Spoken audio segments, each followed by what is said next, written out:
Well, did you want to check out a movie this weekend? Well, we can help you with that. Joining me now is movie critic David Ramsey to show us a few of the fun flicks that he saw this week. And I hear, the producer tells me you actually liked a couple of them. It's shocking, isn't it? It is a little bit. No, actually, no, having worked with you for so long, it isn't that shocking because at the end of the year, we kind of have this like Super Bowl of great movies. And exactly. So you actually get really happy around this time of year. That's true. It's not Christmas, it's the great movies.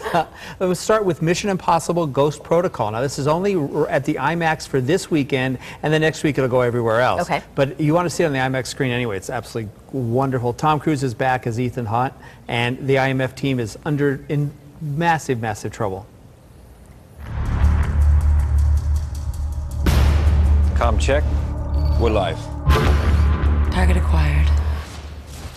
What happens is Ethan goes into the Kremlin and to do something, and someone else blows it up while he's there, so they blame it on the IMF team, and they're disbanded and disavowed by the United States, and he then has to go in undercover without support, only him and his 3 other guys, to try and redeem themselves and stop someone from launching nuclear missiles all over the world. It's actually very, very good. Really intense, lots of action. This is one of the, maybe the best action film of the year. Mission Impossible Ghost Protocol, 4 bags of popcorn. You will be on the edge of your seat. And Mr. Cruise did pretty good, huh? I think he's great anyway, so yeah, he did really good in this film. How about Sherlock Holmes? Sherlock Holmes, he's a very smart guy, by the way, and he can figure things out. And in this one, he actually takes on Moriarty.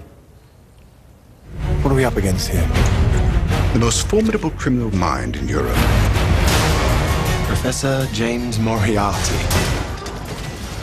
Robert Downey Jr. is back as Sherlock Holmes. Jude Law is his faithful assistant, Dr. Watson.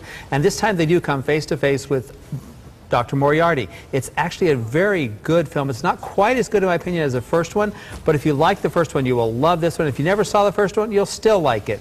It is action from beginning to end. Sherlock Holmes, 4 bags of popcorn, also a really good film. Okay, now my ears are perked. New Year's Eve. You know me. Yeah, now this is a kind of a sequel to Valentine's Day, which I thought was okay, and this is massively a ripoff of Love Actually. Both of them were. Okay. But not done very well. Oh, I hear what you say. No magic. Oh, come on. We've got to do something to get you out of your New Year's Eve funk.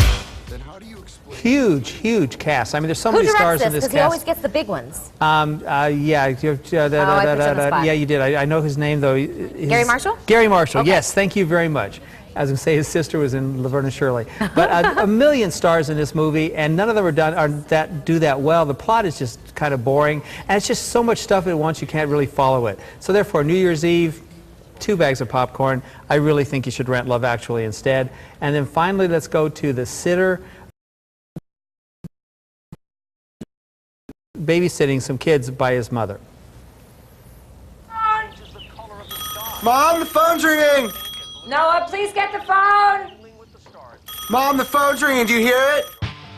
I used to do the mom phone. Yeah, he's really a slacker. And because she wants to go out, he agrees to babysit a neighbor's kids. And it turns into an R-rated Adventures in Babysitting. Gotcha. He ends up, instead of trying to find his parents or whatever, he's trying to hook up with someone and ends up with drug deals and all sorts of stuff while he's dragging the kids through the movie. It's got some funny moments, but overall there's just not enough going on for it. The Sitter, 2 bags of popcorn as well. I would avoid that one. Go see the 2 action movies. It's well worth it. And you also did see, what was it, Young Adult? Young Adult and with Charlize Theron. 2 2 bags of popcorn. No, 3 bags of popcorn for 3 bags? Charlize Theron. Yeah. But you like her, so that extra bag was probably It's because just of for her. Exactly. See, you work together long enough and you know all your tricks. All right, thanks a lot, David.